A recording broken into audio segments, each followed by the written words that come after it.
오늘은 이 세대를 넘어서라는 말씀의 제목을 가지고 함께 나누고자 합니다.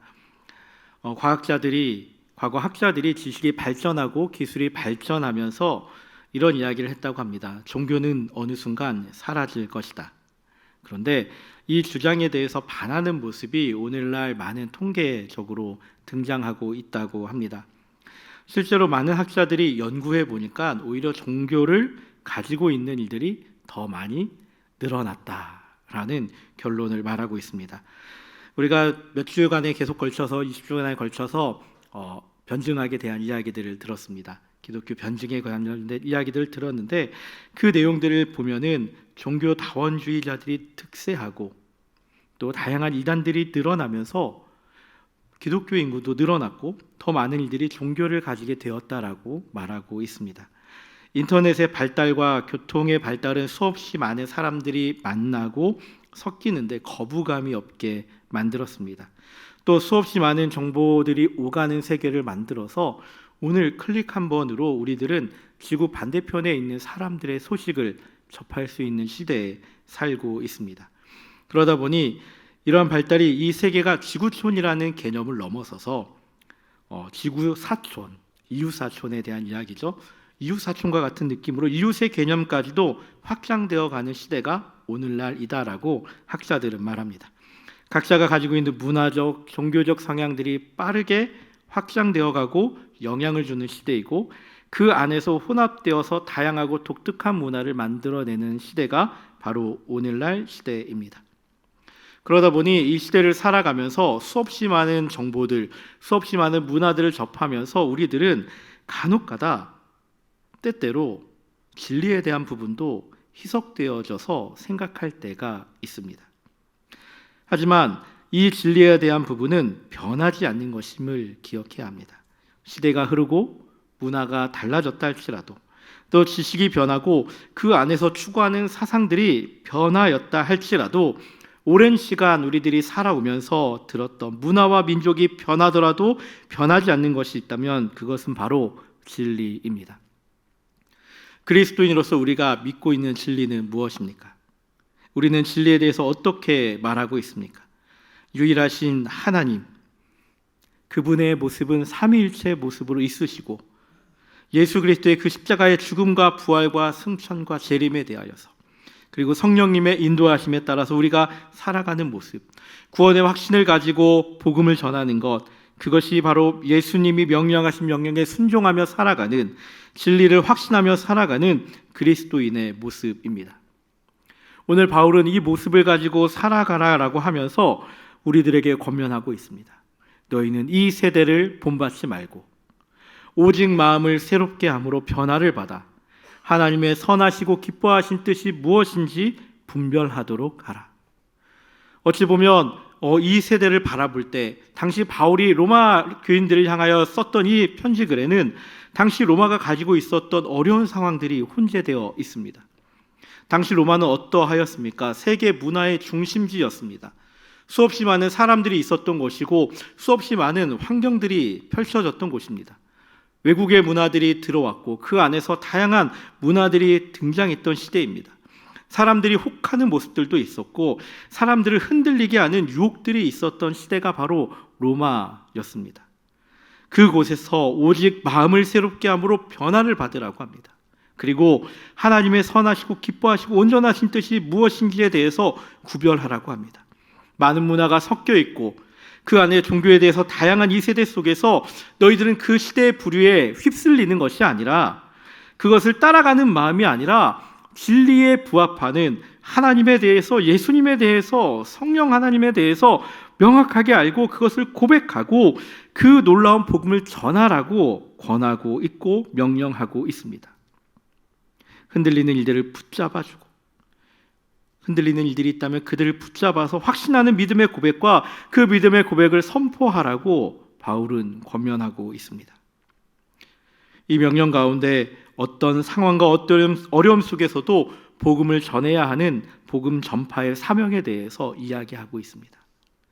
그런데 이러한 복음 전파에 있어서 불모지와 같은 곳이 있었다라는 것을 우리는 기억해야 합니다. 오늘 우리가 나누고 있는 책의 중심 주제는 이슬람에 대한 문화입니다. 말 그대로 이슬람은 어찌 보면 복음에 있어서 불모지와 같은 곳이었습니다. 왜 그러할까요? 이슬람이라는 종교는 지금 전 세계적으로 가장 빠르게 성장하고 있는 종교라고 합니다. 1930년에 2억 300만이던 이슬람 인구가 1960년에는 4억 6천 명이 되었습니다. 1990년에는 7억 9천 명이 되었고요. 2000년에는 13억 4천 명이 되었다고 합니다. 2020년에는 17억 5천이라는 신도수를 가지고 있는 게 이슬람이었습니다. 학자들은 이러한 추세라면 2030년에는 22억 명이 이슬람 교인들이 될 것이다라고 말하고 있습니다.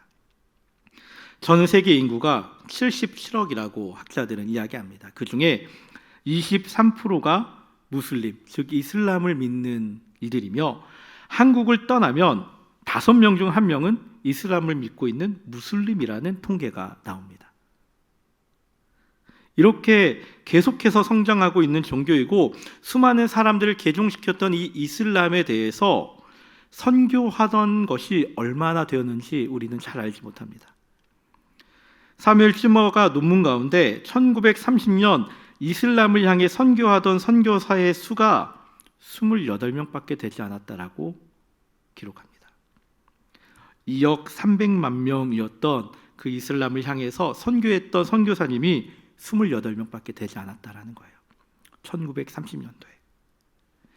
그 이유는 다양하게 이야기합니다. 당시 서구 사회에선 이슬람에 대해서 선교조차 할 필요성을 못 느꼈고 굳이 선교해야 돼라는 마인드도 있었고 선교를 하기 싫었던 모습도 있었습니다.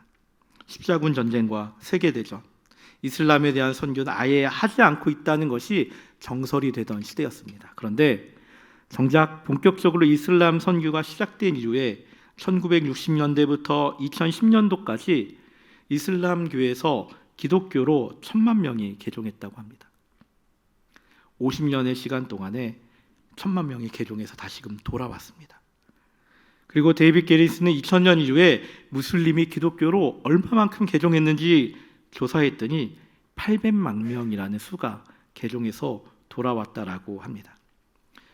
이러한 이슬람에 대한 본격적인 28명밖에 되지 않았던 선교사가 그 이후에 지속적으로 늘어나서 무슬림들을 개종하고 있는데 그 이유에 대해서 유해석 선교사는 3가지를 이야기합니다. 하나는 선교사와 기독교인들에 대해서 감동받았다라는 겁니다. 그들이 이야기하는 것, 선교사님들이 우리에게 이렇게 헌신하는 것을 보고 감동받았습니다. 기독교인들이 우리들을 향해 그렇게 기도하는 모습을 보고 감동받았습니다라고 말합니다. 둘째는 병고침과 초과학적인 역사, 우리가 흔히 이야기하는 이적들이 지금도 이슬람 그 안에서는 기독교에서 일어나고 있다라는 겁니다. 세 번째는 이슬람에 대한 회의입니다. 왜 이러한 일들이 있을까요? 우리가 이슬람 이야기하지만 우리는 정작 이슬람에 대해서 어떠한 것들을 알고 있습니까? 머리에 두건을 둘러쓴 히잡 문화만 알고 있습니까? 아니면 중동의 국가들 이야기를 하고 있습니까? 최근에 문제가 되었던 전쟁의 모습들을 보면서 그런 것들을 떠올리고 있기는 합니까? 그런데 우리는 정작 이슬람이 가지고 있는 그 정체성에 대해서는 잘 모르고 있습니다. 이 세대를 알려면, 이 세대를 넘어서려면 그들에 대해서 먼저 알아야 합니다. 이슬람은 어떠한 종교입니까? 이슬람이라는 말 자체가 복종이라는 의미를 가지고 있습니다. 유일신에 대한 절대적인 복종, 그것이 이슬람의 본질입니다. 이슬람의 유일신에 대한 절대적인 복종을 이야기하는 이슬람교가 가지고 있는 5가지 의무가 있다라고 합니다. 하나는 샤하다라고 하는 신앙 고백입니다. 우리가 하나님 앞에 내가 전능하신 하나님 믿습니다라고 사도신경을 고백하는 것처럼 이슬람 사원 문 앞에 가면은 그 어느 곳에나 써 있는 신앙 고백이 있다라고 합니다. 하나님, 즉 알라 외에는 신은 없습니다. 그리고 무함마드는 그분의 사도입니다. 이슬람 사원 어디를 가든, 한국에 200개의 이슬람 사원이 있다고 하는데 그 사원 어디를 가든 그 문 앞에는 이 고백이 들어있고 그들은 이 고백을 매 순간마다 하고 있다라는 겁니다. 두 번째는 샬라트라고 하는 문화입니다. 무슬림 하면 우리가 딱 떠오르는 것이 있죠. 하루 5번 메카를 향해 기도해야 한다, 예배해야 한다라는 겁니다.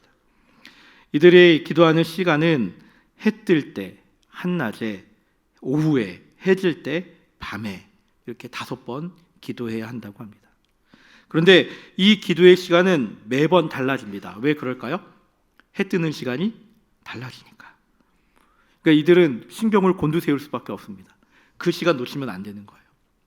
해 뜨는 시간, 해 지는 시간에 따라서 그들의 기도 시간이 달라집니다. 또한 그들이 기도하는 방향도 중요합니다. 어디를 향해 기도합니까? 메카를 향해 기도합니다. 한국에 있는 이슬람 사원들을 보면은 정말 왜 이렇게 지었지라고 하는 이슬람 사원들이 많습니다. 입구를 들어갔는데 방향이 틀어져 있어요. 우리의 상식으로는 도저히 이해가 되지 않지만 그들의 상식으로는 이렇게 이야기합니다. 들어가서 우리가 기도할 수 있는 그 방향이 메카이기 때문에 그 방향으로 건물을 지었다라는 겁니다. 그들에게 있어서 이 샬라트는 중요한 기둥 하나입니다.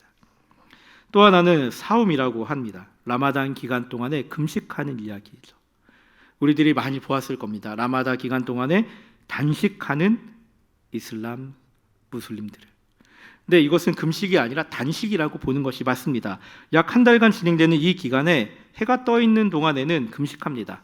단식이죠. 음식을 먹지 않습니다.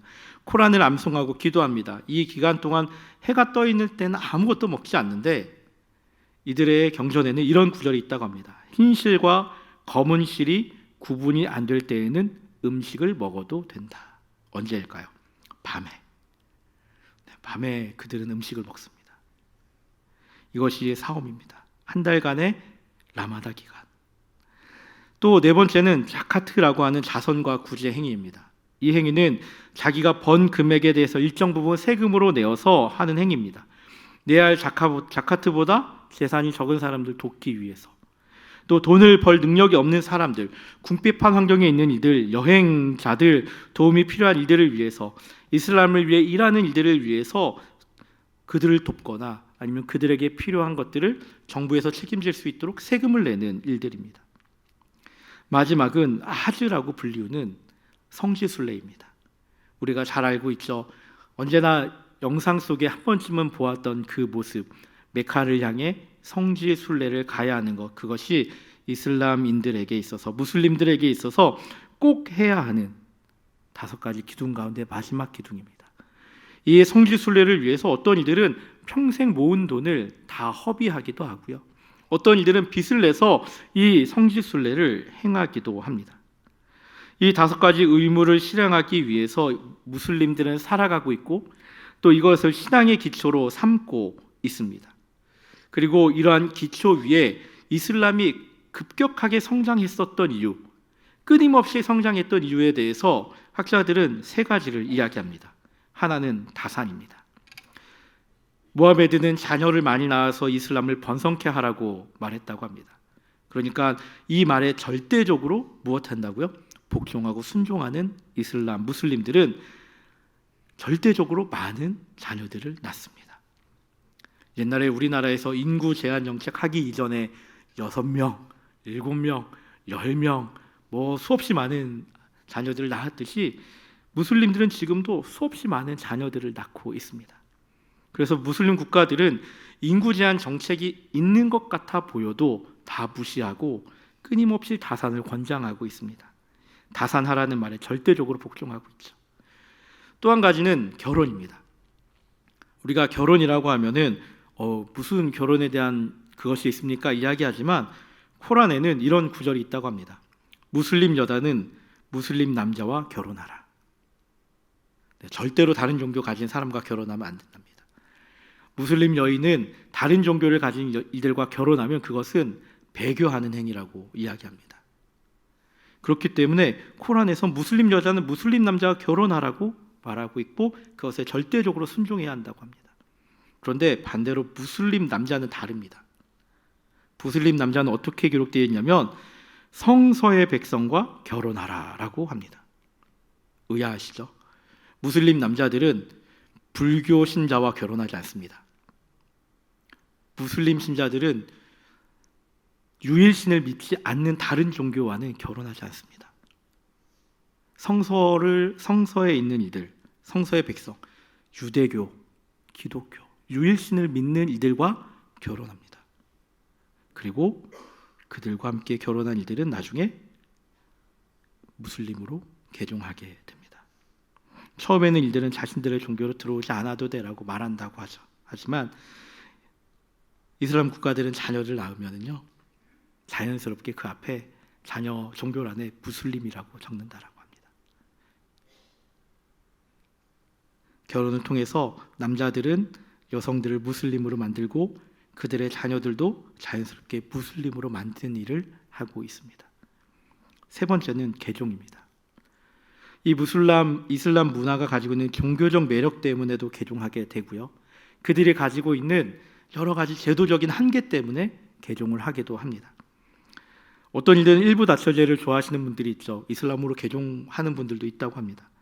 자신을 훈련시키는 듯한 그 다섯 기둥의 모습을 보면서 이슬람으로 개종하시는 분들도 있다고 합니다. 이러한 이유도 있지만 정치적으로, 경제적으로 신리를 택해서 개종하는 경우도 있었습니다. 초기 기독교의 거점이 되었던 곳, 우리들은 어디라고 알고 계십니까? 우리가 흔히 알고 있는 곳, 오늘 우리가 읽었던 로마, 그리고 안디옥, 알렉산드리아, 예루살렘, 이스탄불. 초기 기독교가 흥왕했던 곳이었습니다. 그런데 지금 이슬람 국가들이 분포되어 있는 것을 보면 로마를 제외하고 알렉산드리아, 안디옥, 예루살렘, 이스탄불 다 이슬람 세력들이 그 지역을 정복하고 있습니다. 이슬람 세력들이 그 지역을 정복하였을 때 그 안에서 종교적 자유는 주었지만 신분의 격차를 두었습니다. 더 이상 승진하지 못하게 한다거나 더 이상 더 위의 직급으로 올라가지 못하게 제도적으로 막아놓고 있었습니다. 그리고 지지야라는 종교세를 냈다라고 합니다. 10분의 3을 내라. 여기에 토지세는 따로. 그런데 무슬림이 되면 다 면제. 여러분이라면 어떻게 하시겠습니까? 혹하지 않습니까? 그래서 당시에 수없이 많은 사람들이, 이슬람 지역에 있었던 사람들이 종교를 개종하는 일들이 있었다라고 합니다.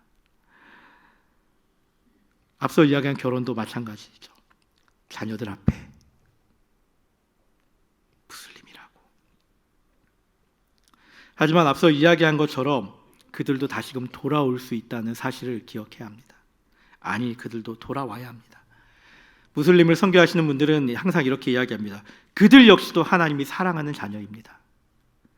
그들 역시도 아직 돌아오지 못한 것은 그들이 복음을 듣지 못했기 때문이지 그들도 돌아와야 하는 이들입니다. 그렇다면 그들에게 무엇을 전해야 합니까? 이 세대를 넘어서 이 세대를 본받지 말고 우리가 깨닫고 우리가 고백해야 하는 것들이 무엇입니까? 지난주 수요일 우리들은 접촉점에 관련해서 이야기를 나누었습니다. 기억하십니까? 사람들과 함께 전도를 할 때 그 사람들이 가지고 있는 것과 접촉하여서 복음을 전합시다라고 함께 이야기를 나누었습니다. 그러면 무슬림들과 이슬람과는 무엇이 우리들과 접촉점이 있습니까? 하나는 유일신관에 대한 부분입니다. 무슬림들도 유일한 신이 있다라고 이야기합니다.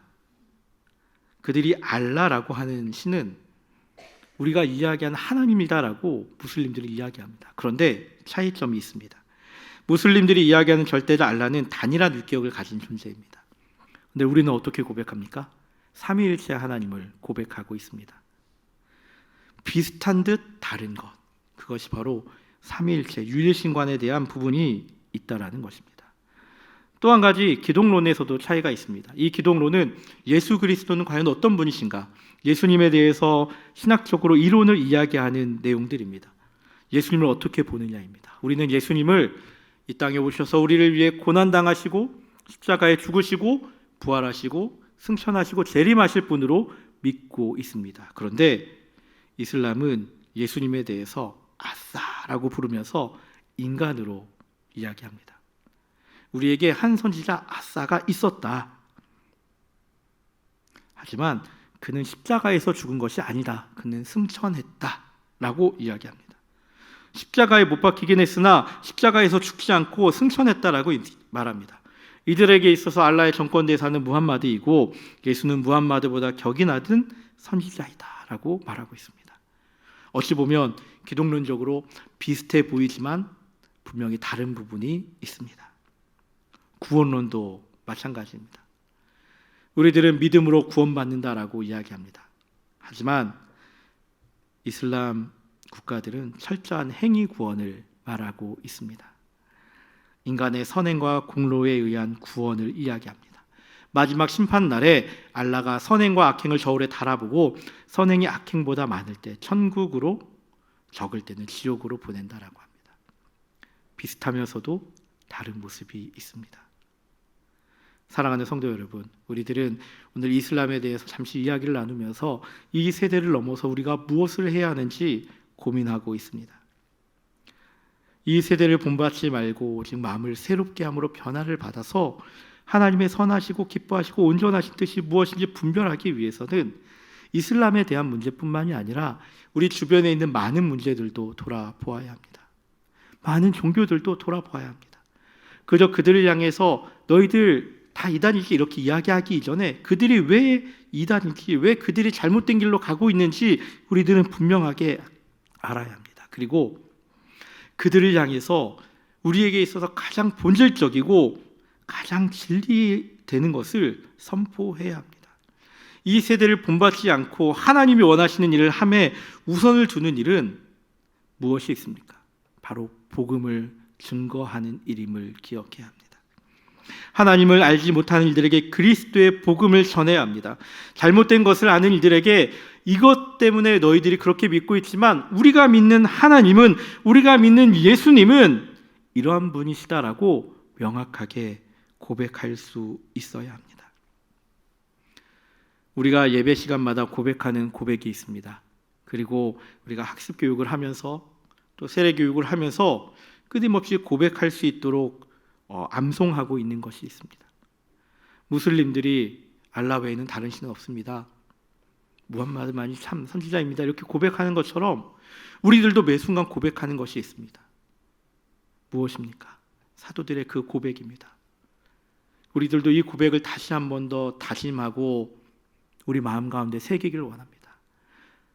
하늘에 계신 전능하사 천지를 만드신 하나님 아버지를 내가 믿습니다. 그의 외아들인 우리 주 예수 그리스도를 내가 믿습니다. 그 예수님은 성령으로 잉태되셨고 동정녀 마리아에게 나셨고 본디오 빌라도에게 고난을 받으셨고 십자가에 못 박혀 죽으셨습니다. 장사한 지 사흘 만에 죽은 자 가운데서 다시 살아나셨습니다. 하늘에 오르셨고 전능하신 하나님 우편에 앉아 계시다가 저리로서 산자와 죽은 자 가운데서 그들을 심판하러 오실 겁니다. 나는 성령을 믿습니다. 거룩한 공회와 성도가 서로 교통하는 것도 믿습니다. 죄를 사하여 주시는 것과 몸이 다시 사는 것과 영원히 사는 것을 믿습니다라고 하는 이 사도신경의 이 고백이 우리들이 전해야 하는 진리의 고백이고 우리들의 입술 가운데 변하지 않고 하나님의 선하시고 기뻐하시고 온전하신 뜻이 무엇인지 분별하는 그 분별의 척도가 되고 우리들이 전해야 되는 복음의 내용이 되는 것입니다. 이 고백을 바라보면서 우리들은 언제나 마음이 떨려야 합니다. 이 고백을 바라보면서 우리들은 언제나 하나님이 기뻐하신 뜻이 무엇인지에 대해서 고백할 수 있어야 합니다. 이 세대를 넘어서 우리들이 가야 하는 길은 우리의 믿음의 고백이 선포되는 길이고 우리의 믿음의 고백이 전해지는 길입니다. 이 복음의 확신을 가지고 이 복음의 고백을 가지고 이 믿음의 고백을 가지고 살아가는, 그래서 이 세대를 넘어서 이 세대를 본받지 않고 하나님이 기뻐하신 온전하신 뜻을 행하는 믿음의 성도들이 되기를 예수님의 이름으로 축복합니다. 아멘. 우리 이 시간